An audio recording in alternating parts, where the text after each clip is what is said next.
My roommate tried to steal my boyfriend, so she slipped a cursed death letter into my things.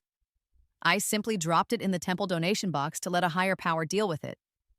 That night, she burst into a rage and started strangling me, screaming about why I wasn't dead yet. I just looked at her and smirked. She wanted me dead, but that was a complicated request. I was a professional reaper. I was already as dead as it gets. The whole affair began when I received the cursed letter. It had been tucked away inside a hidden pocket of my closet in the dormitory, and it fell out one afternoon when I was retrieving my winter sweaters. At first, I didn't think much of it, just an odd piece of misplaced mail. But then the strange occurrences started. When I went to take a shower, the water that came from the faucet wasn't clear. It was a stream of bright red liquid that looked unnervingly like blood. Later, as I brushed my hair, the comb came away tangled with huge clumps of it, far more than normal shedding. The final confirmation came when my phone began ringing in the dead of night. When I answered, all I could hear on the other end was the rhythmic, hollow sound of a child bouncing a rubber ball. Thump, thump, thump. Then, a sinister voice would whisper through the receiver, "You've been cursed. 7 days and I'm coming for your life." School was already stressful enough without this supernatural harassment interfering with my sleep. I was already losing my hair from the academic pressure alone. My roommate Jessica watched my apparent decline with unconcealed satisfaction. She couldn't resist making comments. "You've got some seriously bad luck lately, Maya," she'd sneer from her top bunk. "I wonder if you did something to deserve it. Your face is the only thing you've got going for you. It'd be a real shame if you went bald. You'd never be able to land a rich boyfriend then." I looked up at her, comb in hand, and offered a smile that didn't quite reach my eyes. "True, I'm not as skilled in those arts as you are. You'll have to give me some pointers sometime." Her eyes widened in fury, as if I had struck a deeply sensitive nerve. We had a history, you see. Jessica was the reigning queen of our major, pretty, with a great figure, always dressed in the latest fashions, and a natural magnet for guys. She was also incredibly arrogant and had her sights set exclusively on Leo, a popular senior on the basketball team. As fate would have it, Leo had asked for my number 2 weeks prior, making it quite clear he wanted to date me. Jessica's reaction was immediate and explosive. She cornered me in our dorm room, demanding to know what game I was playing. I genuinely couldn't understand her objective, so I asked her directly, "What's wrong? You don't have his number? I can send you his contact information if you want." She took this as a deliberate taunt, a way of showing off. Her face went dark, and from that day on, she rallied the other girls in our room to start ostracizing me. It was an easy task for her. Her family had plenty of money, and she used it to buy loyalty.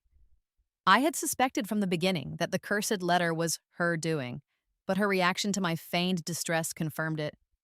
I casually set my comb aside on my desk. "You know, you're right. I have been having some bad luck.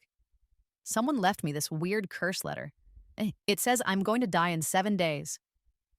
I paused, looking at her innocently. Who'd be lame enough to do something like that? Jessica's expression froze for a fraction of a second before she quickly averted her gaze. "I have no idea what you're talking about. I'm going out to get my nails done. Stop bothering me." She was clearly an amateur at this kind of subterfuge. Her inability to hide her guilt was almost comical. As she climbed down from her bunk, I pretended to reach for a hanger and, in one swift motion, plucked a single strand of hair from her head. She didn't notice a thing. As she left the room, I saw her snatch the comb off my desk. I narrowed my eyes, but said nothing. I wasn't surprised that she took my comb. A curse letter alone isn't always enough to inflict serious harm. For maximum power, the ritual requires a piece of the victim, most commonly their hair. You use it in a dark ceremony to bind the curse to them, and then you've truly sealed their fate. How did I know all this?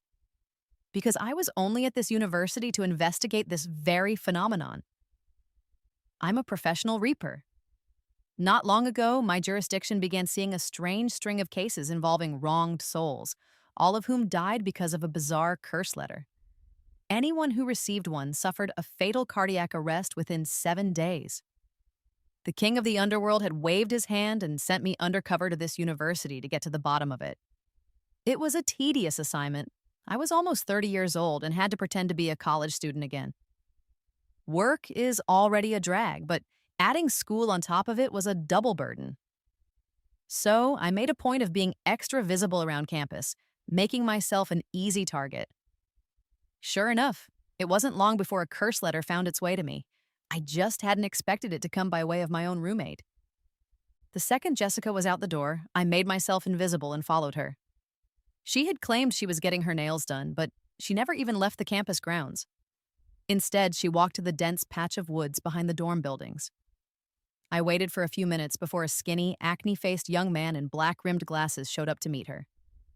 The guy, who I would later learn was named Kevin, was clearly nervous, constantly fidgeting with the hem of his shirt and unable to meet Jessica's gaze.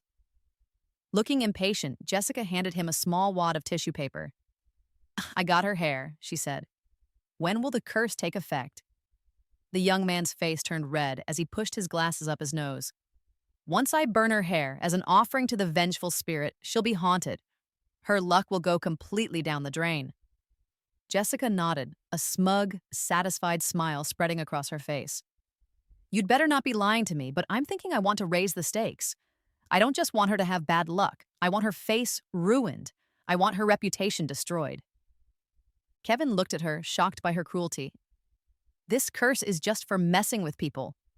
Usually it just makes them lose some hair, lose some money, or get a little paranoid. If you use it to seriously harm someone, it could backfire." Seeing his hesitation, Jessica pouted and adopted a manipulative tone, grabbing his sleeve and shaking it playfully. "But you said you liked me, didn't you? You won't even do this one little thing for me? You have no idea how horrible Maya is. She bullies me and humiliates me in the dorm every single day. I just can't take it anymore." I squatted in the nearby bushes, watching the fabricated drama unfold, apparently all about me.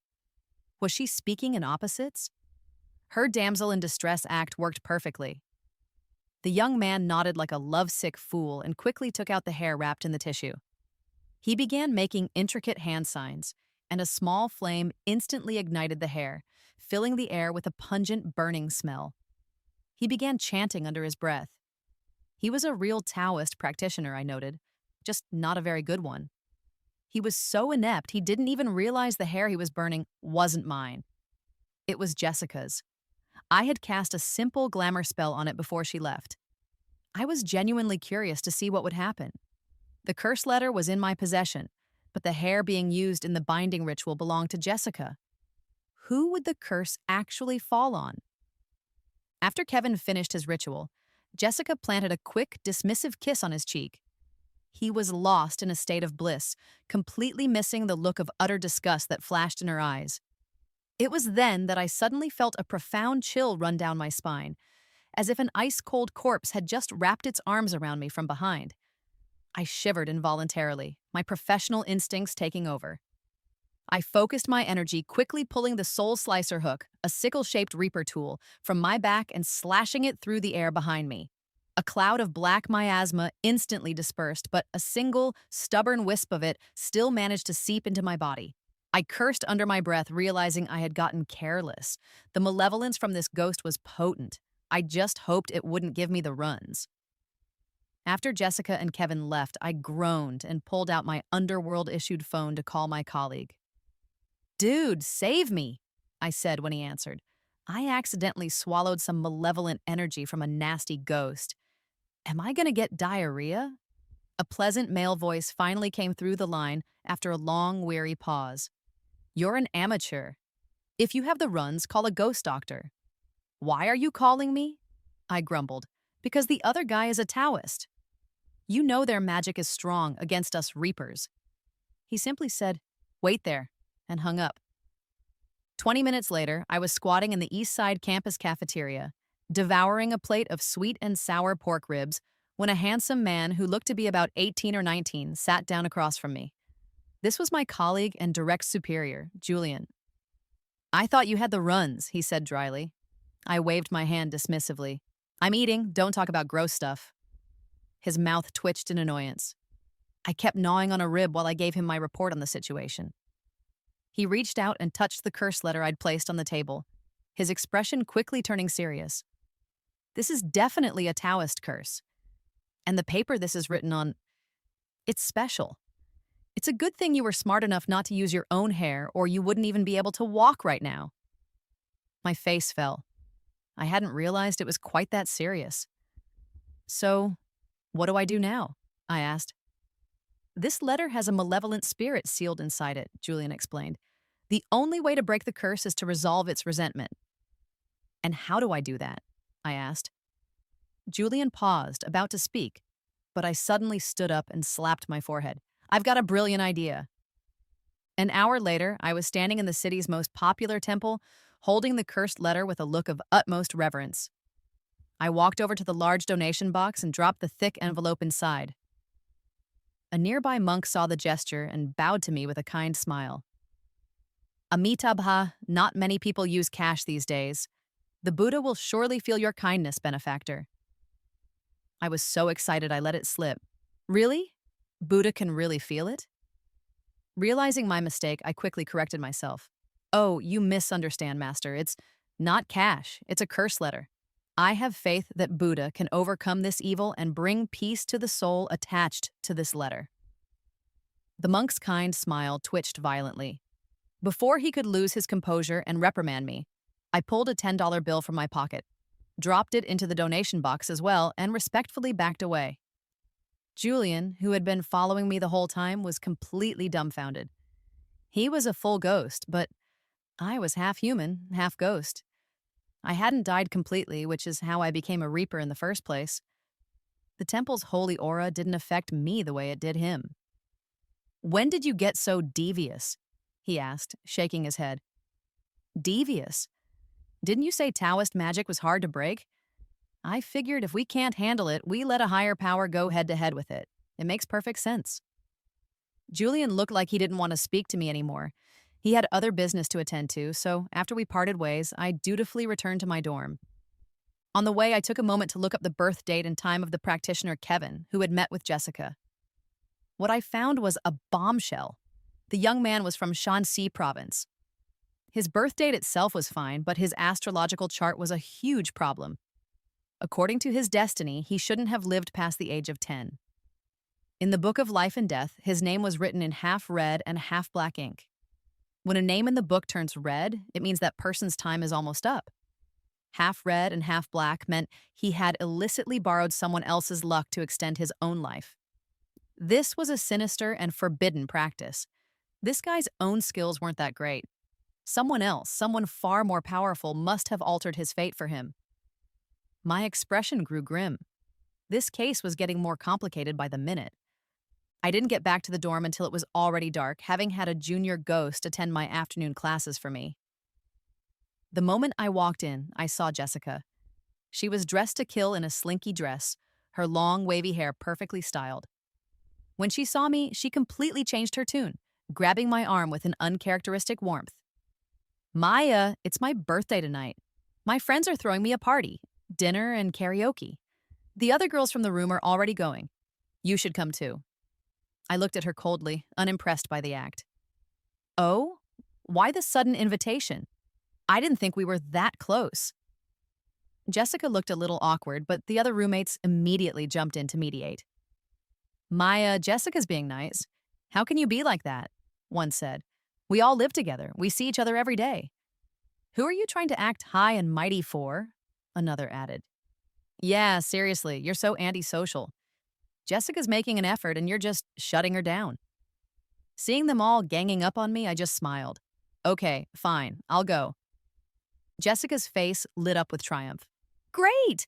Since you're coming, why don't you bring your boyfriend? You know, Leo, I'm over it now, and I genuinely want to wish you two the best.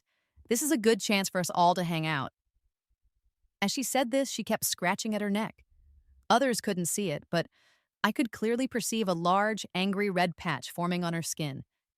It all clicked into place. She wanted me to bring Leo so she could humiliate me in front of him.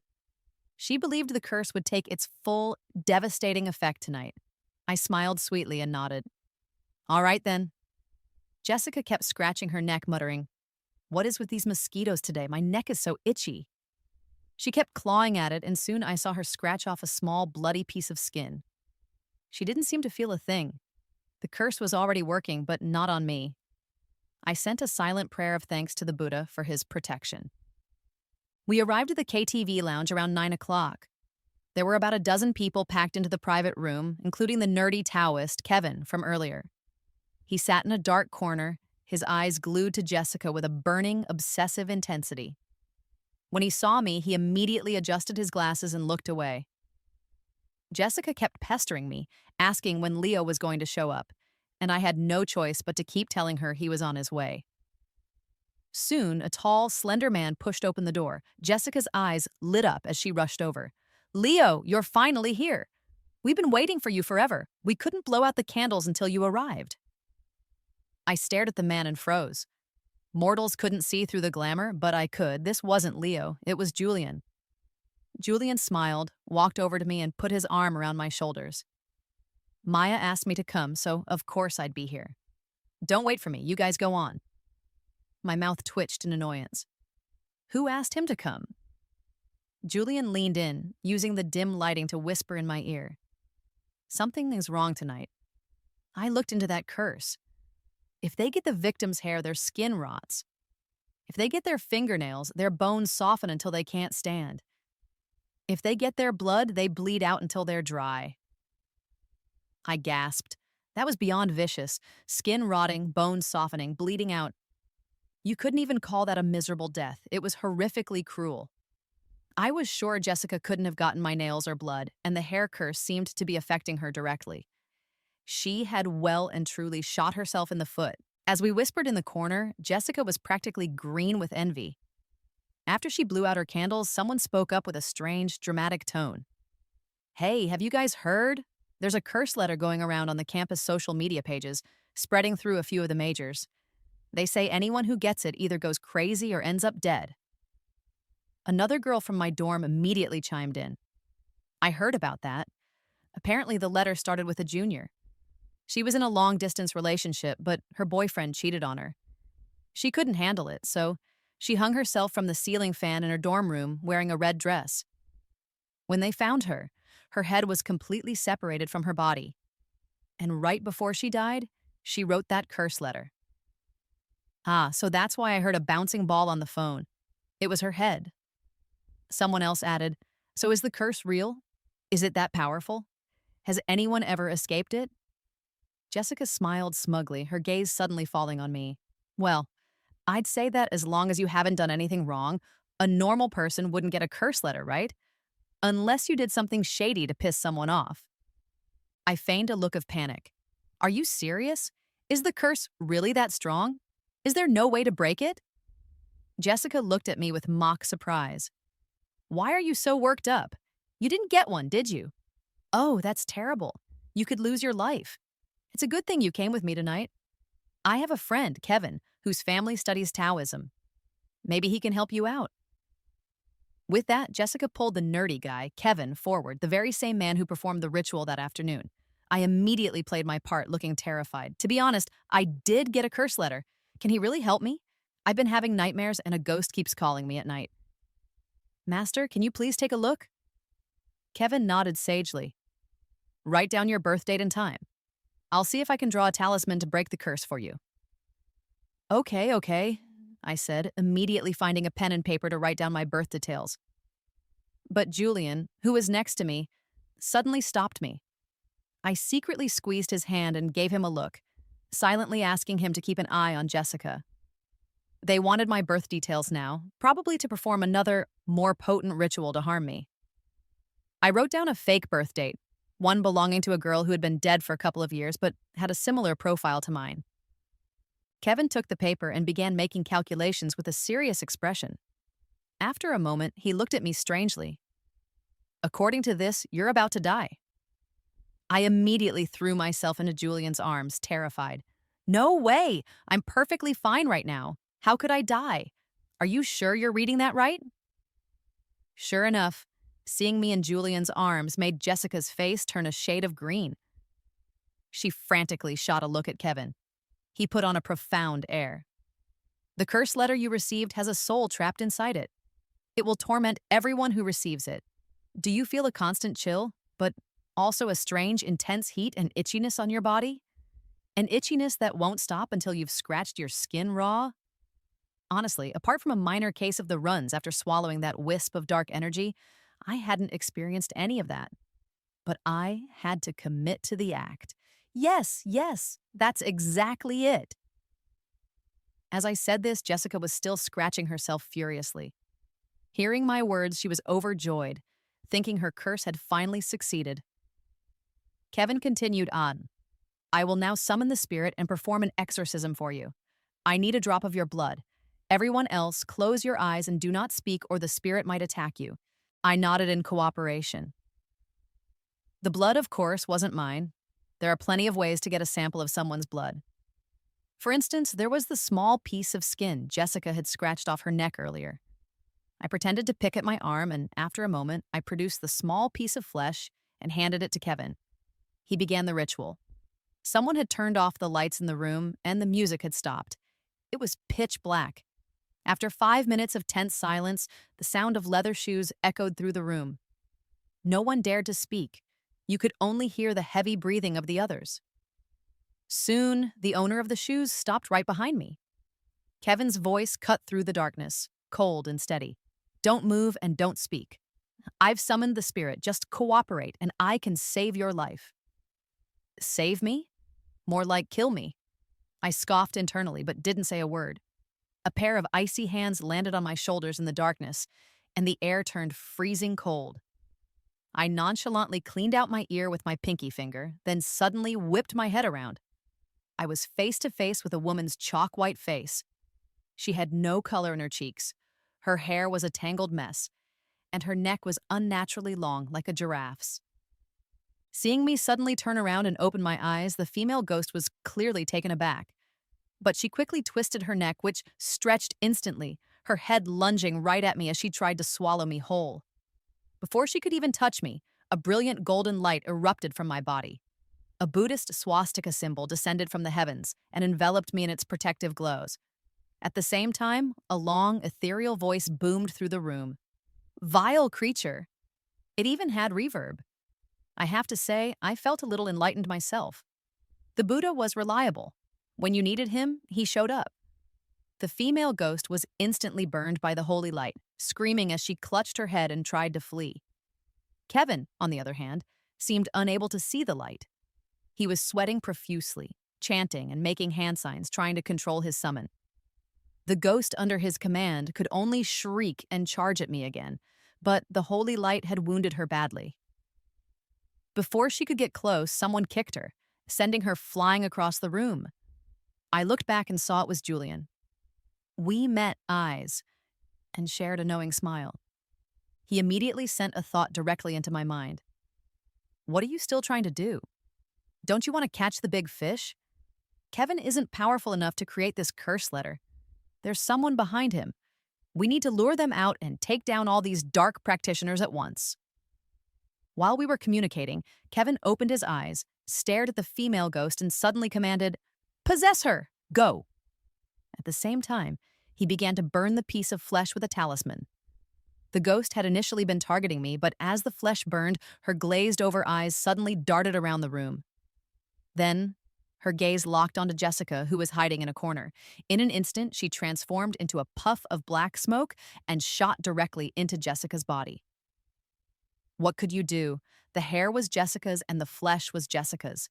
Naturally, she was the one to be possessed. Meanwhile, probably due to the curse's feedback, Kevin coughed up a mouthful of blood. A scream suddenly pierced the room and someone immediately turned on the lights.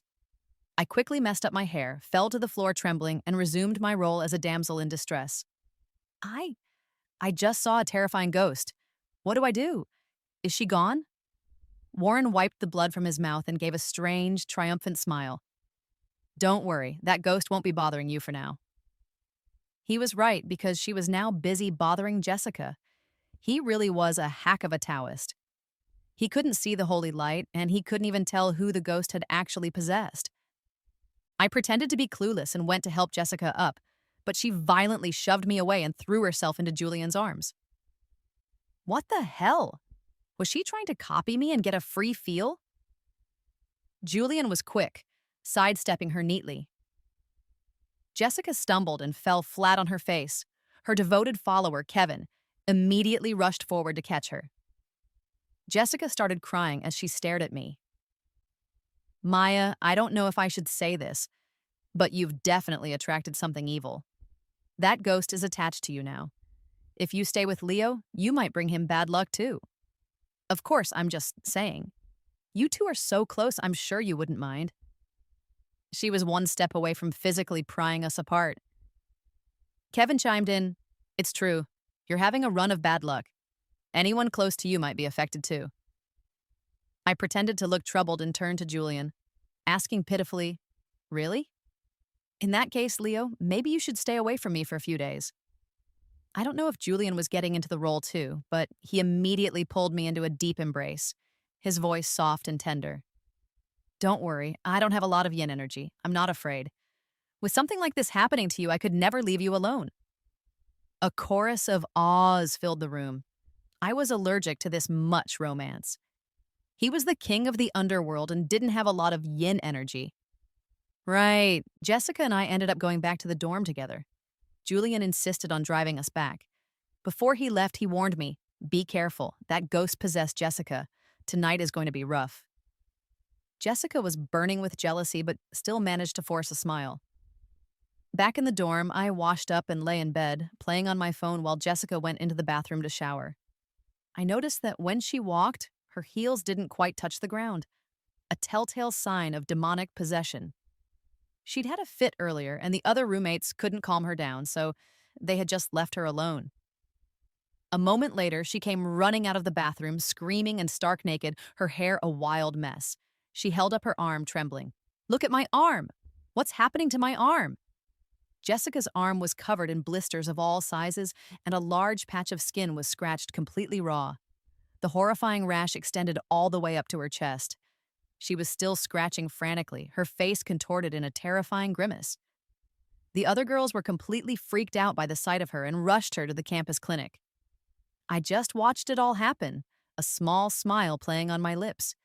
You reap what you sow. I pulled up Jessica's file in the Book of Life and Death and saw that her name was already 2/3 red. Once her name turned fully red, she was a goner. If she had just been jealous and wanted to teach me a lesson, that would have been one thing.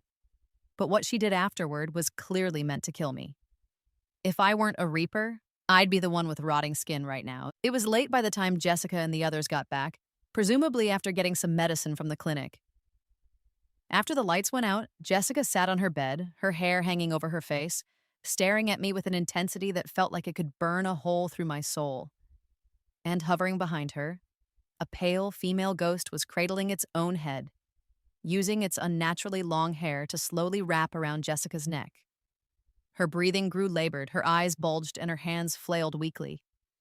Everyone else was fast asleep. I turned over, pretending not to see, but I silently slipped out my soul slicer hook and made a casual slash through the air. The ghost let out a piercing shriek and turned into a puff of black smoke, disappearing back into Jessica's body. I closed my eyes, hearing Jessica gasp for air. In the following days, Jessica's skin condition worsened dramatically. Her once thick, wavy hair started falling out in clumps, littering the floor of our room.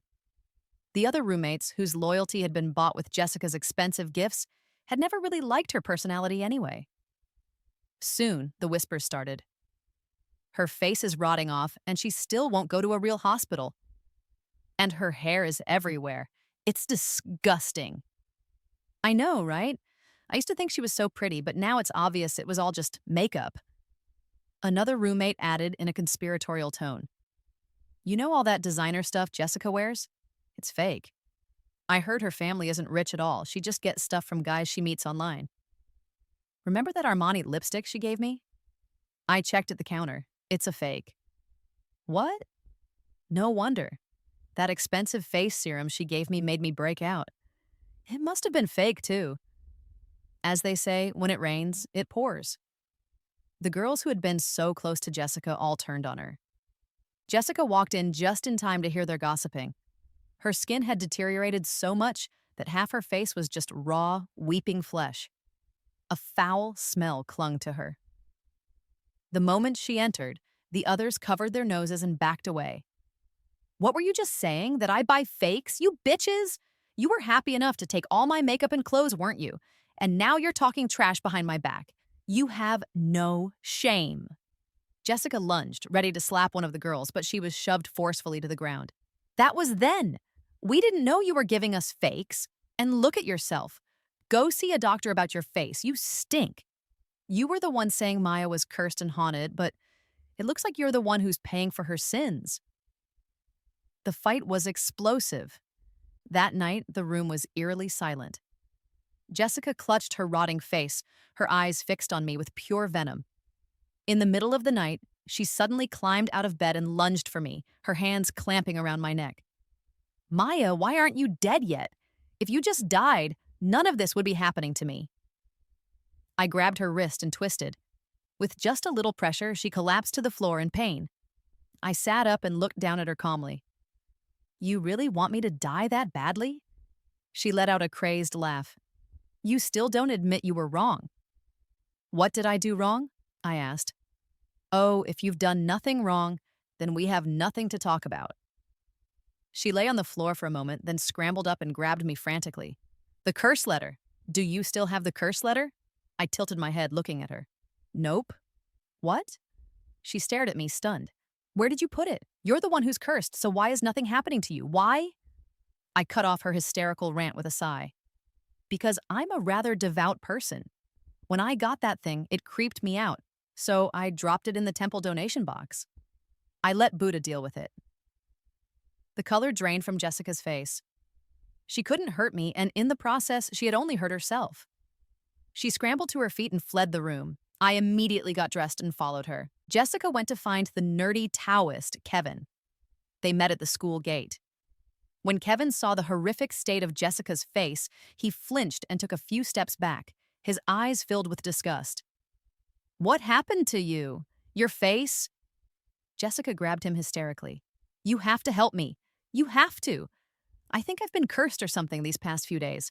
My face and my body, my skin is starting to rot, and my bones. It feels like ants are chewing on them. You have to save me. Hearing this, Kevin's expression turned serious. Could it be a rebound? What rebound? Is it because of that curse letter? I knew it. Your stupid ritual didn't work, and now it's ruined me. Kevin, if you can't fix my face, I'll tell everyone what you've been up to. I'll get you expelled. Cornered by her tirade, Kevin became anxious and tried to calm her down. Don't worry, I'll figure something out for you. What about your roommate, Maya? Logically, she should be tormented by the ghost by now. Jessica screamed at him. Don't even start. Nothing's happened to her. She's eating and sleeping just fine. You said you'd make her life a living hell, and now not only did I not get Leo back, I've ended up like this. Kevin kept muttering, how could this be? Don't panic. That curse letter has our sex magic on it.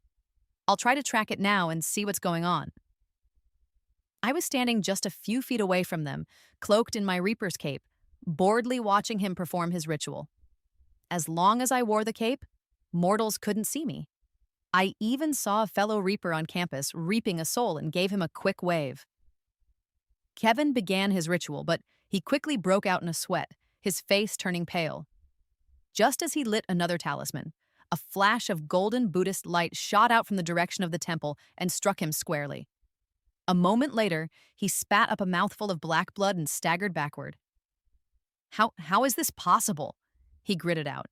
What did that woman do to the curse letter? Jessica paused. She put it in the temple donation box. Kevin coughed up another mouthful of black blood. How could she dare? Why wouldn't I dare? I thought with a yawn. Fight fire with fire. They were this cornered. The person behind the scenes had to be showing up soon, right? Or maybe I should add a little more fuel to the fire. With that thought, I pulled out my underworld pass. This token could intimidate spirits.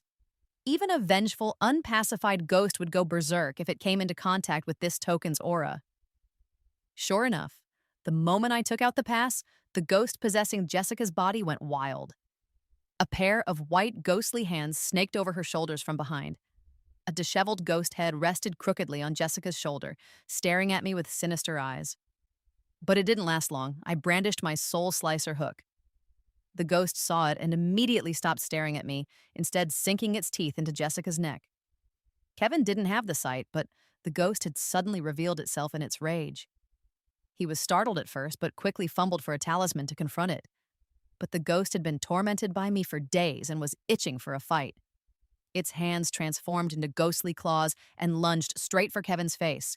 The ghost in the red dress, its black hair becoming 1,000 writhing tentacles, wrapped itself around Kevin's body.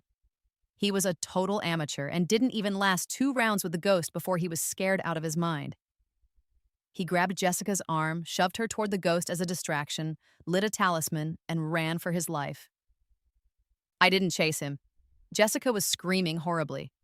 The ghost broke her arm and was now perched on top of her, laughing strangely, its fangs greedily trying to suck at her brain matter. I finally couldn't watch anymore. I raised my soul slicer hook, chanted an incantation, and a silver net shot out, covering the ghost's face. The ghost was caught in the net, its entire body burning. I easily hooked the ghost out with my soul slicer. Jessica stared at me with wide, terrified eyes. Her own eyes rolled back in her head, and she managed to get out a few words. What? What are you?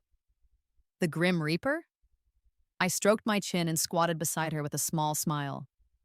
I prefer Reaper or Soul Guide. It sounds a bit more distinguished. Jessica couldn't speak anymore.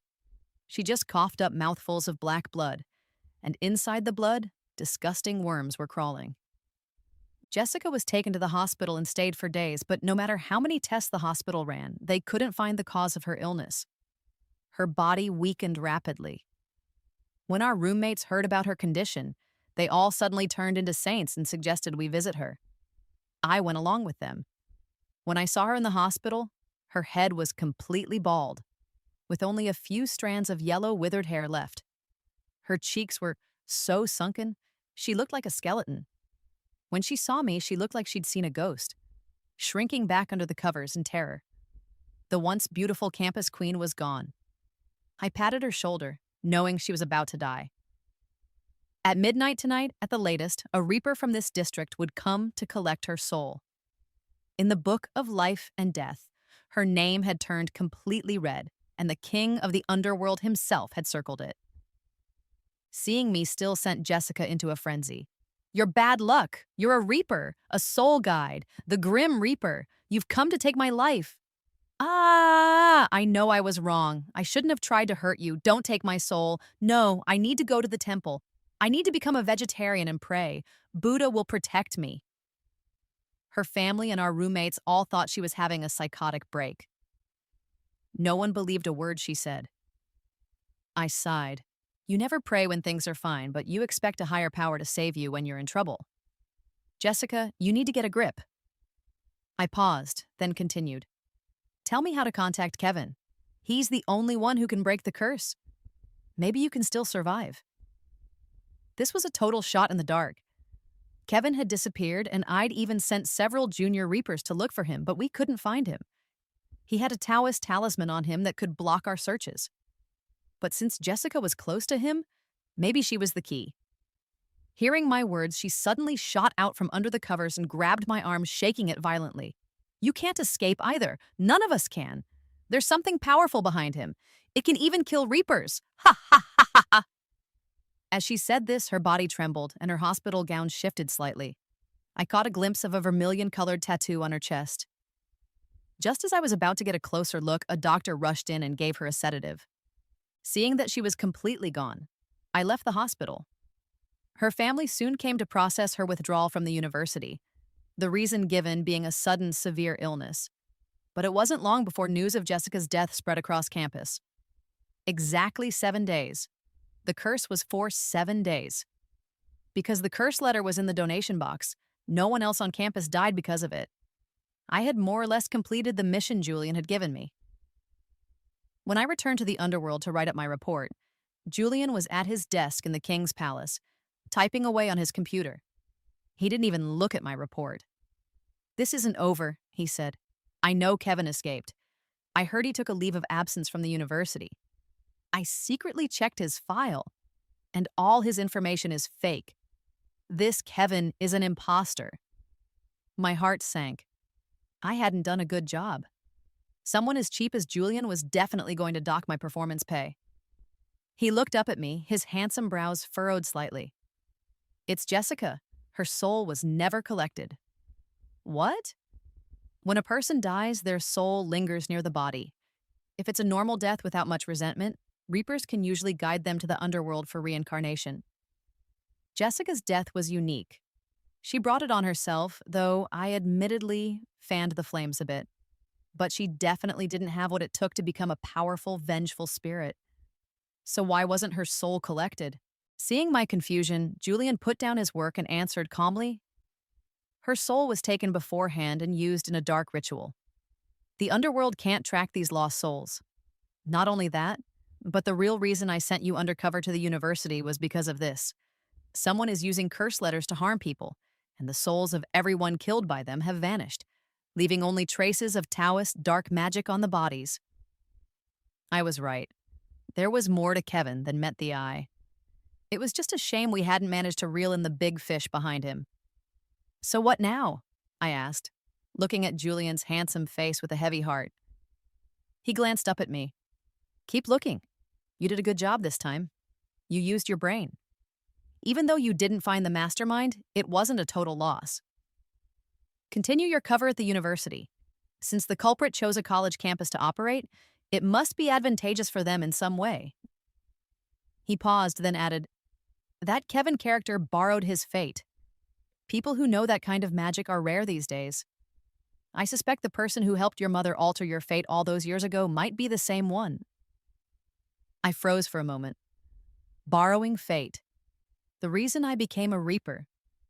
Could I really find the person responsible?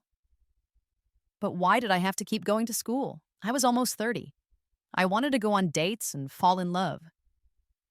Help me, I muttered under my breath. As if he could read my mind, Julian looked at me and smiled. Finish this underworld business and I'll give you a vacation. I'll even set you up on a blind date. Only an idiot would believe a boss's empty promises, but as a half-human, half-ghost who walked between worlds, I was willing to believe half of it. I went back to the university to keep an eye out for Kevin. Since he specialized in harming people on campus, he was bound to come back eventually. But instead of Kevin, I ran into Leo, the very same senior Jessica had a crush on, the one Julian had impersonated at her birthday party.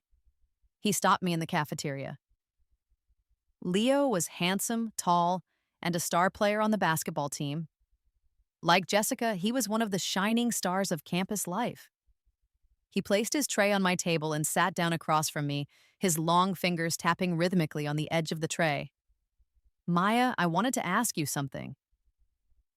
What is it? He gave a faint smile. There's a rumor going around that we're dating, but I don't seem to recall that happening, so I thought I'd come and get some clarification. Crap, I thought. Other students must have seen me with Julian. Oh, that's all just rumors, fake news. Don't take it seriously. Ethan stared at me intently, then reached out and took my hand. But I want to take it seriously. Maya, will you be my girlfriend? I know about what happened in your dorm. I never thought Jessica would target you because of me. Even though she's gone now, I know you went through a lot, and I'd like to make it up to you. What the hell?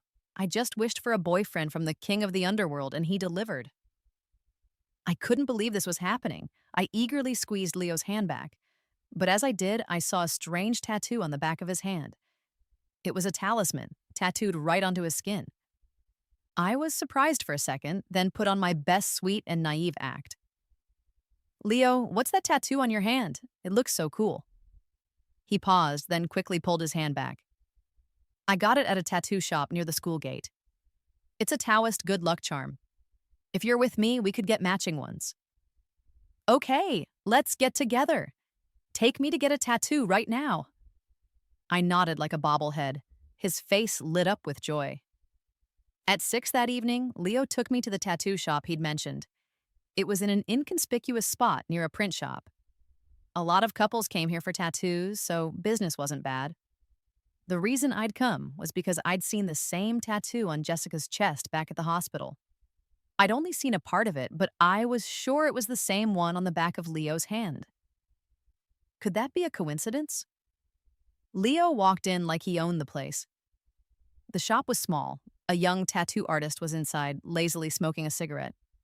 When he saw us, he tossed a book of designs onto the counter without even looking up. Want a tattoo? Small ones are $388, big ones are $888. A cover-up is $500. Leo coughed twice. Hey, it's me. This is my girlfriend. She wants to get the same good luck tattoo as me. Hearing this, the artist finally looked up at me, a strange smile on his face. Another one? Your charm is really something else. I tilted my head, continuing my act. Leo, what does he mean by that? Have you brought other girls here for tattoos? Oh, I thought I was the only one. Leo panicked. No, don't listen to him. It was just a few underclassmen who wanted to come. You're the first as my girlfriend. Oh, what an honor. I lay down on the chair as instructed. The artist and Leo were whispering about something in the corner.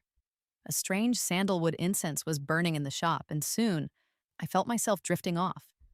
In a hazy, half-awake state, I saw two dark figures standing beside me. You're still the best, getting her to come here so easily.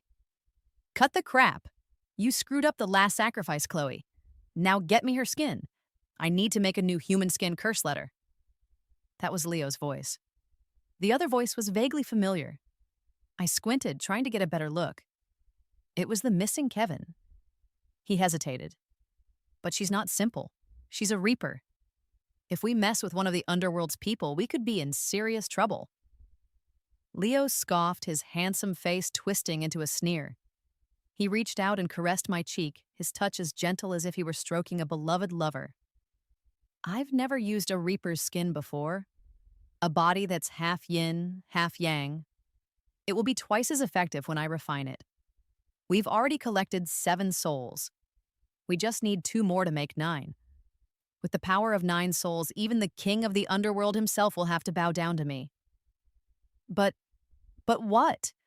Don't you forget, if I hadn't borrowed your fate for you, you would have died 10 years ago. Kevin's hesitation vanished, replaced by a look of grim resolve. He looked at Leo respectfully. Yes, Master. I will handle this. And it's her own damn fault. If she hadn't meddled and thrown our last human skin curse letter into a donation box, we wouldn't have to be taking her skin. I lay on the table thinking. So that's what Julian meant when he said the letter's material was special. It was made from human skin. And this trip wasn't a waste. The person behind Kevin was Leo all along. Were these two running some kind of sick assembly line? One played the campus god to lure in naive girls, and the other played the sympathetic friend to offer them a solution. And their goal was always the same, to harvest the girls' souls. Damn it, I was so careless. A sharp scalpel approached my neck.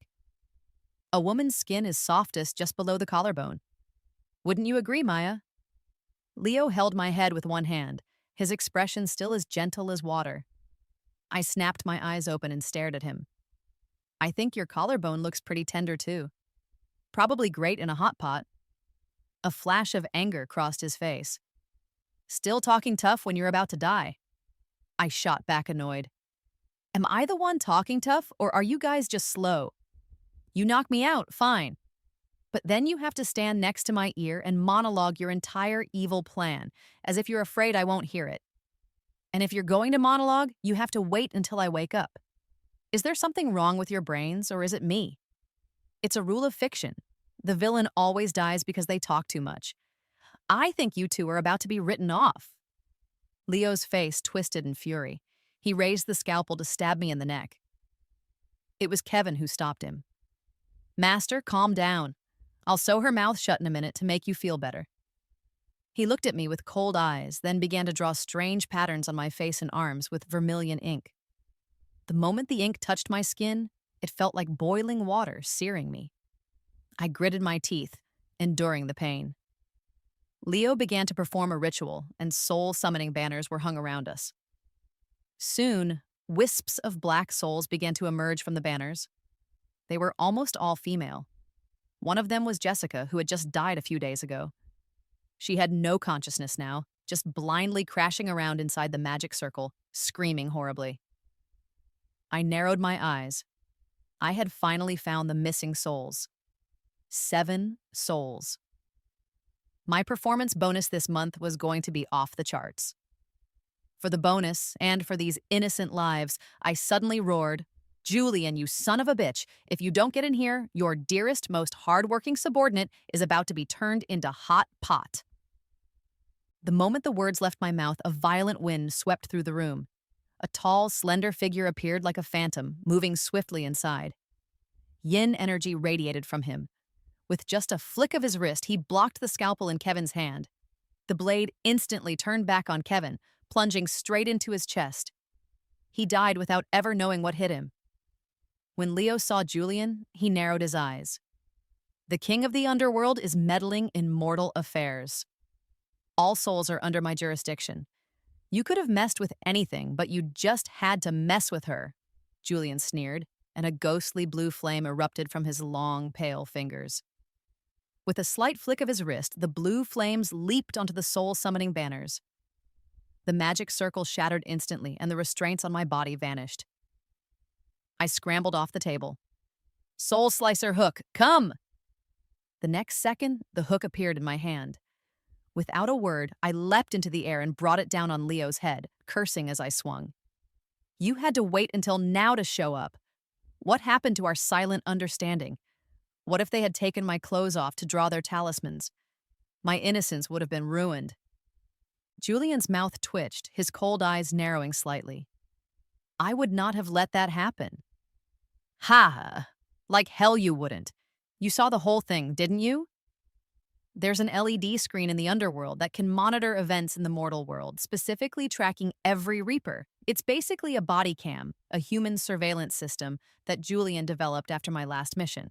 So I knew from the moment I walked into this tattoo shop that he could see everything. He sent me back to the university, calling it an undercover mission, but he was clearly using me as bait to draw these two out. Seeing that he had lost, Leo immediately gave up on collecting the other souls. He pulled out 2 yellow talismans, chanted an incantation, and tried to escape. But with Julian here, how could he possibly get away? Julian just slightly parted his lips. The female souls that had been floating in the air as if summoned all swarmed toward Leo. They blocked his path, their ghostly claws tearing at his physical body. He was terrified, desperately trying to flee, but the souls had all suffered horribly before their deaths and were eager for his blood. More and more souls burrowed into Leo's chest. His once handsome face began to age rapidly. In just a few minutes, he had become a terrifying old man with wrinkled skin, collapsing to his knees. He was no match for the king of the underworld. The power gap was just too wide. Seeing that he had no fight left in him, I sauntered over with my soul slicer hook on my shoulder and squatted in front of him. 27 years ago, did you perform a fate-borrowing ritual for a woman?